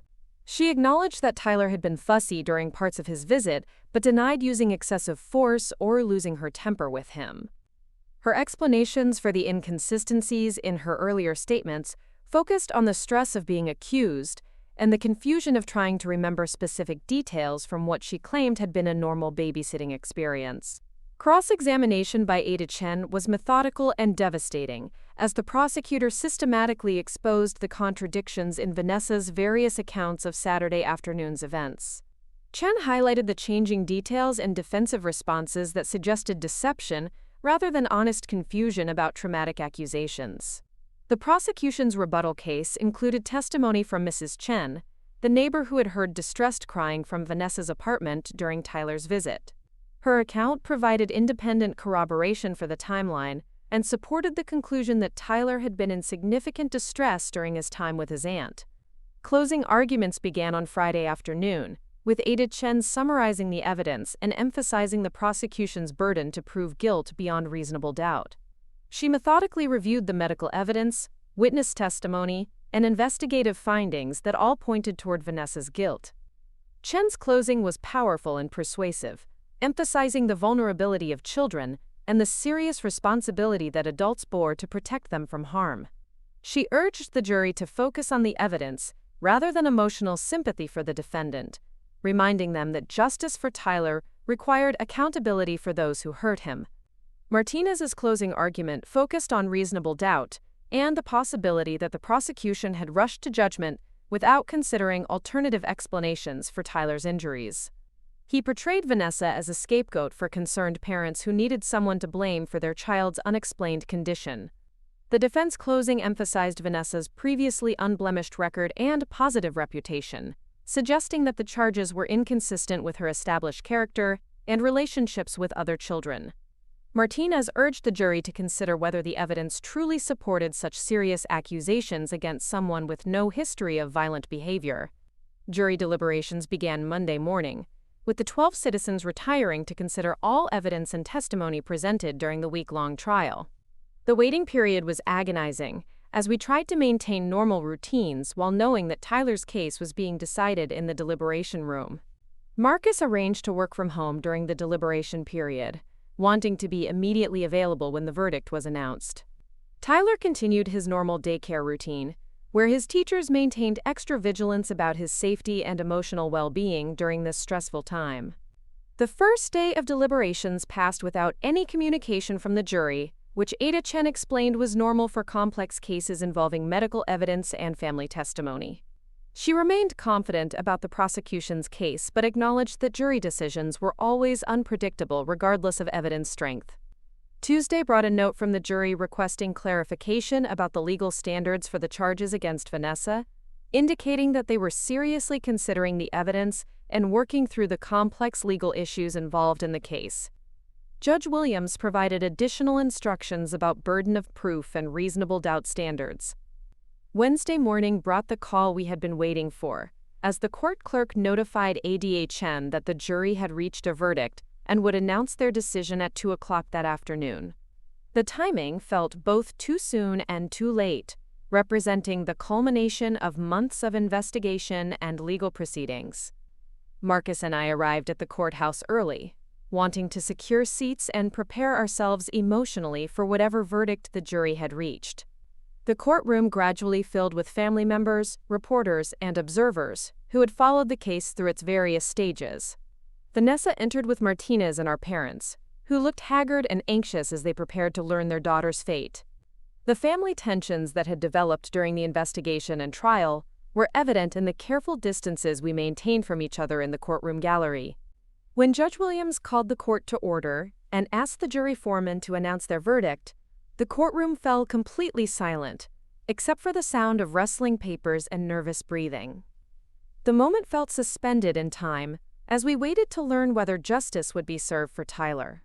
The foreman stood and clearly announced, quote, "guilty" on the primary charge of injury to a child, followed by, quote, "guilty" on the secondary charge of making false statements to law enforcement. The words echoed through the courtroom like thunderclaps, representing both vindication for Tyler and devastating consequences for Vanessa. Vanessa's reaction was immediate and emotional, as she burst into tears and turned toward our parents with desperate appeals for comfort and support. The reality of criminal conviction was clearly overwhelming, representing a fundamental change in her life circumstances and future opportunities. Our parents looked shocked and devastated, despite having months to prepare for this possibility, struggling to accept that their daughter had been found guilty of deliberately hurting their grandson. The family fractures that had developed during the investigation were now permanent and irreversible. Judge Williams scheduled sentencing for the following month, giving the probation department time to prepare their recommendations and both sides opportunity to present arguments about appropriate consequences. Martinez immediately indicated his intention to appeal the verdict, though Ada Chen explained that successful appeals in child abuse cases were relatively rare. As we left the courthouse that afternoon, I felt a complex mixture of relief, sadness, and vindication about the jury's decision. Justice had been served for Tyler, but the cost to our family relationships had been enormous and permanent. The media coverage of the verdict was extensive but respectful, focusing on the legal proceedings rather than sensationalizing the family dynamics involved in the case. Several child advocacy organizations issued statements praising the prosecution's success and emphasizing the importance of protecting children from abuse by trusted relatives. That evening, Marcus and I sat in Tyler's nursery watching him sleep peacefully in his crib, completely unaware of the legal victory that had been achieved on his behalf. His innocent face reminded us why we had endured the painful process of prosecuting my sister, reinforcing our conviction that protecting him had been worth any personal cost. The sentencing hearing was scheduled for November, where Judge Williams would determine the specific consequences Vanessa would face for her criminal conviction. The potential penalties ranged from probation to several years in prison, depending on various factors including her lack of prior criminal history and the severity of Tyler's injuries. Ada Chen prepared us for the sentencing process, explaining that both sides would present arguments about appropriate punishment and that victim impact statements could be submitted to help the judge understand the broader consequences of Vanessa's actions. The sentencing phase would provide our final opportunity to ensure that justice was fully served for Tyler. The conviction represented a decisive victory for our family's pursuit of justice, validating our decision to pursue criminal charges despite the painful destruction of family relationships. Tyler's case had moved through the legal system successfully, demonstrating that even trusted family members could face serious consequences for hurting defenseless children. As November approached and the sentencing hearing drew near, we prepared for the final chapter of Tyler's case and the beginning of our family's long process of healing from the trauma and betrayal that had changed our lives forever. Justice had been achieved, but the real work of moving forward and protecting Tyler's future was just beginning. The sentencing hearing took place on a cold November morning, 3 weeks after the jury had delivered their guilty verdict. The Travis County Courthouse felt different now, less like a battlefield and more like a place where closure might finally be achieved. Marcus and I had spent the intervening weeks preparing our victim impact statement, trying to capture the full scope of how Vanessa's actions had affected our family without seeming vindictive or overly emotional. Tyler accompanied us to court that day, dressed in his favorite dinosaur sweater and clutching a small toy truck that had become his constant companion. At 2.5 years old, he remained blissfully unaware of the legal proceedings that had consumed our lives for the past 6 months, more interested in the interesting echoes his footsteps made in the marble hallways than the gravity of the situation. Judge Williams had received sentencing recommendations from both the prosecution and defense, along with a detailed probation report that examined Vanessa's background, character references, and likelihood of reoffending. The range of possible sentences stretched from probated supervision to 5 years in state prison, with the final decision resting entirely on the judge's assessment of justice and public safety. Ada Chen had prepared us for the possibility that Vanessa might receive a relatively lenient sentence, due to her lack of prior criminal history and the non-life-threatening nature of Tyler's injuries. She explained that judges often considered first-time offenders differently, particularly in cases involving family members where the likelihood of future contact with potential victims was minimal. But the prosecution was seeking substantial jail time, arguing that child abuse cases required serious consequences to deter similar crimes and protect other vulnerable children. Chen emphasized that Vanessa's deception during the investigation and her refusal to accept responsibility for her actions demonstrated a lack of remorse that warranted significant punishment. Martinez had filed an extensive sentencing memorandum emphasizing Vanessa's previously exemplary character, her contributions to the community through volunteer work, and the testimony of numerous character witnesses who described her as caring and responsible. The defense argued that a single moment of poor judgment shouldn't destroy her entire future, particularly when she had no history of violence or criminal behavior. The courtroom filled gradually with family members, supporters, and observers who had followed the case through its various stages. Our parents sat with Vanessa and her legal team, their faces reflecting the exhaustion and emotional toll of watching their daughter face the consequences of her criminal conviction. Several of Vanessa's friends and former colleagues had come to provide character testimony, describing their shock at learning about the charges and their continued belief in her fundamental goodness despite the jury's verdict. Their presence reminded me of the person I had thought Vanessa was before discovering what she was capable of doing to Tyler. When Judge Williams called the hearing to order, the formal atmosphere of the courtroom seemed even more pronounced than during the trial. The sentencing phase felt like the final act of a long and painful drama that had transformed our family forever, regardless of what punishment Vanessa ultimately received. Martinez presented his arguments for leniency first, calling several character witnesses who testified about Vanessa's positive qualities and contributions to their lives and community. Her former supervisor described her as dedicated and reliable, while a longtime friend spoke about her involvement in charitable activities and her apparent love for children. The character testimony was compelling and painted a picture of someone whose actions on that Saturday afternoon were completely inconsistent with her established pattern of behavior. Martinez argued that a momentary lapse in judgment, however serious, shouldn't overshadow years of positive contributions and responsible citizenship. But Ada Chen's response was equally powerful, emphasizing that child abuse was never acceptable regardless of the perpetrator's background or previous good deeds. She argued that Tyler's vulnerability and trust had been violated in the most fundamental way possible, requiring consequences severe enough to acknowledge the seriousness of such crimes. When I was called to present our victim impact statement, the courtroom fell completely silent, except for the soft sound of Tyler playing quietly with his toy truck in Marcus's lap. I had rehearsed my remarks extensively, but standing before Judge Williams with my son just a few feet away made the emotional weight of the moment nearly overwhelming. I began by describing Tyler's personality before the incident, his natural trust and affection for family members, and the joy he had brought to our lives since birth.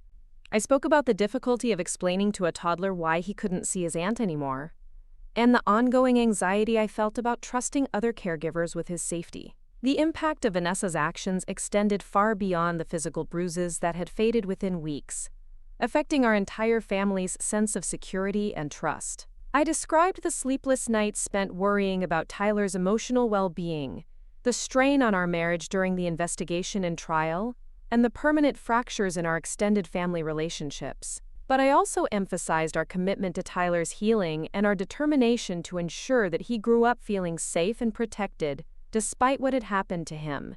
I spoke about the counseling we had pursued to help us process the trauma and betrayal, and our efforts to maintain as much normalcy as possible in Tyler's daily routine. Marcus followed with his own statement, speaking from his perspective as both a father and a law enforcement officer who understood the broader implications of child abuse cases. He described the professional conflict of investigating crimes against children while simultaneously dealing with his own family's victimization.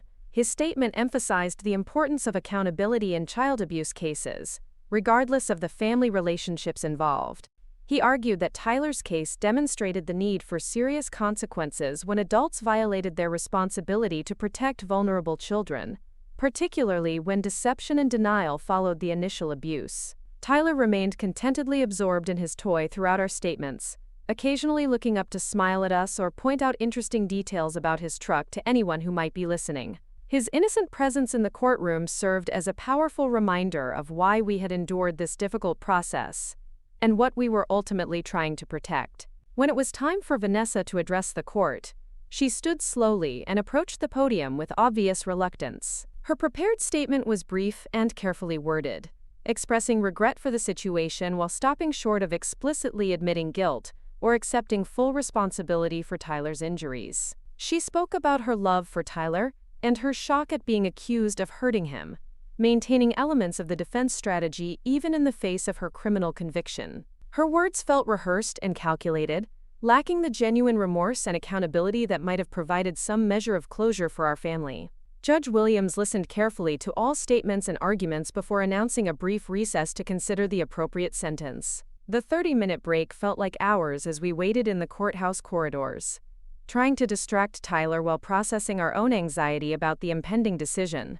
When court reconvened, Judge Williams delivered a thoughtful and comprehensive analysis of the factors she had considered in determining Vanessa's sentence. She acknowledged the character testimony and lack of prior criminal history, while emphasizing the serious nature of child abuse and the need for meaningful consequences. The judge sentenced Vanessa to 18 months in county jail, with credit for time served, followed by 3 years of supervised probation.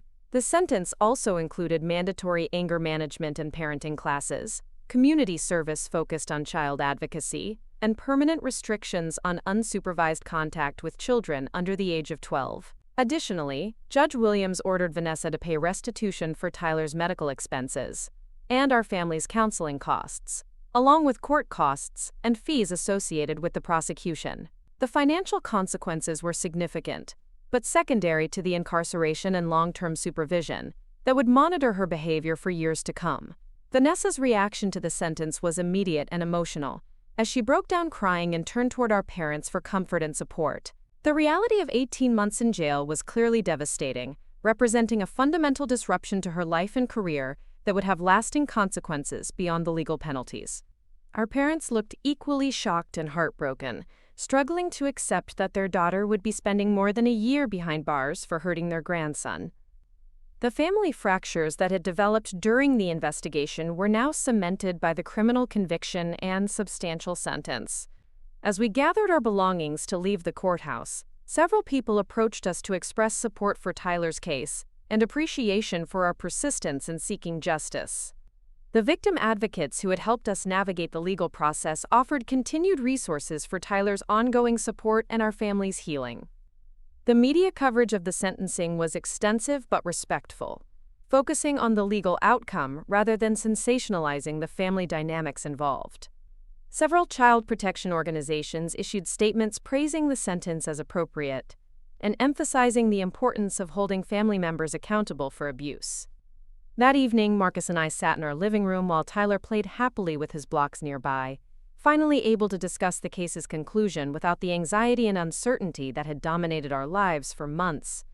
The sentence felt just and appropriate, providing meaningful consequences for Vanessa while acknowledging the complexity of family relationships and first-time offender status. The weeks following the sentencing brought a gradual return to normalcy in our daily routines, though the emotional processing of what we had experienced continued through ongoing counseling and support groups. Tyler showed no signs of trauma or behavioral changes related to his experience with Vanessa, continuing his typical toddler development with enthusiasm and curiosity. Dr. Rodriguez monitored Tyler's emotional and physical development carefully during regular checkups, watching for any delayed reactions or developmental impacts from his experience. Her assessments remained consistently positive, with Tyler demonstrating healthy attachment patterns and normal social development, despite the family upheaval surrounding his case. The extended family relationships that had been damaged during the investigation and trial required more complex navigation and healing. Some relatives maintained their support for Vanessa and struggled to accept her conviction, while others expressed their support for our decision to pursue criminal charges despite the painful family consequences. Our parents eventually sought family counseling to help them process their conflicted feelings about the situation, struggling to reconcile their love for both Vanessa and Tyler while accepting the reality of what had happened. The therapeutic process was slow and difficult, but it provided a framework for gradually rebuilding some semblance of family connection. Christmas that year was markedly different from previous holiday celebrations, with careful planning required to navigate family gatherings that excluded Vanessa while maintaining Tyler's connections to extended family members who had played no role in his abuse. The holidays felt subdued and emotionally complex, lacking the carefree joy that had characterized previous celebrations. Tyler adapted to the changed family dynamics with the remarkable resilience that characterized most children his age, accepting explanations about Aunt Vanessa being away without seeming distressed or confused. His ability to live in the present moment and focus on immediate relationships provided a model for the rest of us as we worked to move forward. Marcus returned to his FBI duties with renewed appreciation for the child protection work that was part of his broader law enforcement responsibilities. His personal experience with Tyler's case gave him additional insight and empathy when working with other families dealing with similar situations, though he was careful to maintain professional boundaries and objectivity. The victim advocacy organizations that had supported us during the legal process invited me to speak at training sessions for other parents dealing with child abuse cases within families. Sharing our experience felt like a way to transform our painful journey into something that might help other families navigate similar challenges. These speaking opportunities allowed me to emphasize the importance of trusting parental instincts when children showed signs of distress, even when the suspected perpetrator was a trusted family member. I spoke about the difficulty of accepting that someone you love could hurt your child, and the courage required to pursue justice despite family pressure to maintain silence. The financial restitution ordered by Judge Williams arrived in monthly payments that helped cover Tyler's ongoing counseling and medical expenses, though the monetary compensation could never fully address the emotional costs of what our family had experienced. The payments served as regular reminders of the case's resolution and Vanessa's acceptance of responsibility for her actions. Spring brought news that Martinez had filed an appeal of Vanessa's conviction, arguing that certain evidence should have been excluded and that the jury instructions were inadequate. Ada Chen assured us that such appeals were routine in criminal cases, and that the likelihood of successful reversal was minimal given the strength of the evidence and the thoroughness of the trial proceedings. The appeal process would extend the legal aspects of Tyler's case for potentially another year or more, but it wouldn't affect Vanessa's sentence or require additional testimony from our family.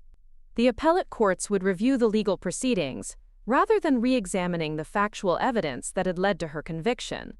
By Tyler's third birthday in the spring, our family had developed new routines and relationships that acknowledged the changed circumstances, while focusing on positive growth and healing. Tyler's party was smaller than previous celebrations but filled with genuine joy and love from the people who remained committed to his well-being and safety. The birthday celebration reminded us of how much Tyler had grown and developed since the incident with Vanessa, demonstrating his remarkable resilience and ability to thrive despite the adult drama that had surrounded his case. His bright smile and infectious laughter provided evidence that children could heal from traumatic experiences when surrounded by consistent love and protection. Marcus and I had also grown individually and as a couple through the experience of navigating Tyler's case, developing stronger communication skills and deeper appreciation for the family we had built together.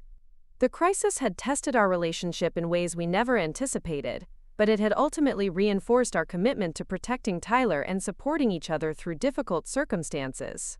The counseling we had pursued both individually and as a family provided tools for processing the complex emotions surrounding betrayal by trusted family members and the difficult decisions required to protect vulnerable children. The therapeutic work was ongoing but had already yielded significant benefits in terms of our emotional stability and relationship dynamics. Summer brought the news that Vanessa had been transferred to a minimum security facility where she was participating in required counseling programs and working in the prison library. Her behavior reports were positive, suggesting that she was adapting to incarceration and possibly beginning to process her actions more honestly than she had during the investigation and trial. Our parents occasionally shared updates about Vanessa's condition and progress, though they were careful to respect our boundaries about communication and involvement. They had begun visiting her regularly and reported that she seemed to be using her time constructively, though she still struggled to fully acknowledge her responsibility for Tyler's injuries. The prison counseling programs were apparently helping Vanessa understand the dynamics that had led to her loss of control with Tyler, including stress management techniques and education about child development that might prevent future incidents. The mandated therapy was one of the few positive aspects of her incarceration, potentially providing tools for healthier behavior patterns. Tyler started preschool that fall, entering a carefully selected program where the staff had been briefed about his history and the importance of maintaining consistent safety protocols. His teachers reported that he was a delightful and well-adjusted child who interacted positively with both adults and other children, showing no signs of the trauma he had experienced. The preschool environment provided Tyler with additional social connections and learning opportunities, while giving me the confidence that he could thrive in group settings with appropriate supervision. His easy adaptation to the school routine demonstrated his natural resilience and the success of our efforts to maintain normalcy in his daily life. Fall also brought the news that Vanessa's appeal had been denied by the state appellate court, which found no reversible errors in her trial proceedings or conviction. The decision meant that her sentence would stand as imposed, providing final legal closure to Tyler's case after nearly 2 years of investigation, prosecution, and appeals. The appeal denial felt like the true end of the legal process that had dominated our lives for so long, allowing us to fully focus on moving forward, rather than worrying about potential reversals or additional court proceedings. Tyler's case was finally closed from a legal perspective, though the emotional healing would continue indefinitely. Marcus and I marked the appeal decision quietly, acknowledging the significance of the legal closure, while recognizing that the real work of rebuilding our lives was just beginning. The criminal justice system had served its purpose by holding Vanessa accountable and protecting Tyler from future harm. But the ongoing process of healing and growth remained our responsibility. Winter brought Vanessa's first opportunity for parole consideration, though she would need to serve at least 12 months before becoming eligible for early release. The parole process would require her to demonstrate genuine remorse and understanding of her actions, along with concrete plans for continued supervision and counseling. We were notified of our right to participate in the parole hearing process, including the opportunity to provide statements about Tyler's ongoing needs and our concerns about Vanessa's release. The decision about whether to participate would require careful consideration of what was best for our family's continued healing versus our responsibility to ensure Tyler's ongoing protection. The parole notification prompted renewed discussions with our counselor about how to handle the eventual reality of Vanessa's release and potential attempts to restore family relationships. The therapeutic work helped us develop strategies for maintaining appropriate boundaries, while leaving open possibilities for future healing if genuine change occurred. Tyler's 4th birthday approached with a sense of hope and possibility that had been missing during the previous year's celebration. His continued growth and development provided daily evidence of his resilience and our success in creating a safe and nurturing environment despite the challenges we had faced as a family. The birthday planning included discussions about which family members to invite and how to handle questions from Tyler about missing relatives, as he was beginning to notice and ask about people who had been part of his earlier life. These conversations required careful balance between honesty and age-appropriate protection of his emotional well-being. Marcus had been promoted within the FBI during the past year, partly in recognition of his professionalism in handling his personal situation while maintaining his job performance and integrity. The promotion brought additional responsibilities and recognition, but also validation that pursuing justice for Tyler had been the right choice regardless of personal costs. The new position involved more travel but also greater flexibility in scheduling, allowing Marcus to be more present for Tyler's important milestones and family activities. The promotion felt like evidence that doing the right thing, even when it was difficult and painful, ultimately led to positive outcomes in unexpected ways. As spring arrived again, marking nearly 3 years since Tyler's incident with Vanessa, our family had achieved a stable new normal that incorporated the lessons learned through our crisis, while maintaining focus on positive growth and future possibilities. Tyler was thriving in preschool, showing no lasting effects from his early trauma and demonstrating the remarkable resilience that characterized healthy children. The counseling and support services that had helped us navigate the initial crisis had evolved into ongoing resources for maintaining family wellness and processing new challenges as they arose. The therapeutic relationships had become valuable parts of our support network, rather than emergency interventions, providing tools for continued growth and emotional health. Our extended family relationships had stabilized into new patterns that acknowledged the changed circumstances, while preserving connections that were healthy and beneficial for Tyler. Some relationships had been permanently damaged, but others had grown stronger through the process of supporting our family during difficult times. The victim advocacy work I had begun during Tyler's case had expanded into a more formal role with a local child protection organization, allowing me to transform our painful experience into meaningful help for other families facing similar challenges. The work provided purpose and healing while contributing to systemic improvements in how child abuse cases were handled. Marcus's FBI work had also been influenced by his personal experience, leading him to pursue additional training in child protection cases and volunteer with organizations that supported law enforcement families dealing with trauma. His professional and personal experiences had created unique insights that benefited both his career and community service. Tyler's 4th birthday celebration was joyful and hopeful, surrounded by people who loved him unconditionally and were committed to his continued safety and well-being. The party represented not just another year of growth, but evidence of our family's successful navigation through crisis toward healing and renewed strength. As we looked toward the future, Tyler's case had taught us that protecting children sometimes required making impossibly difficult decisions that forever changed family dynamics and relationships. But it had also demonstrated that children could heal from trauma when surrounded by consistent love and protection, and that families could emerge stronger from crisis when they remained committed to doing what was right rather than what was easy. The legal system had served its purpose by holding Vanessa accountable for her actions and ensuring Tyler's safety, but the more important work of healing and growth had occurred through our daily choices to prioritize his well-being above all other considerations. Justice had been achieved not just through criminal conviction, but through our family's transformation into stronger and more protective advocates for vulnerable children. Tyler's story had begun with betrayal and trauma, but it had evolved into one of resilience, healing, and the power of choosing courage over comfort when protecting those who depend on us. His bright smile and infectious laughter provided daily reminders that even the most painful experiences could be overcome when met with unwavering love and commitment to safety.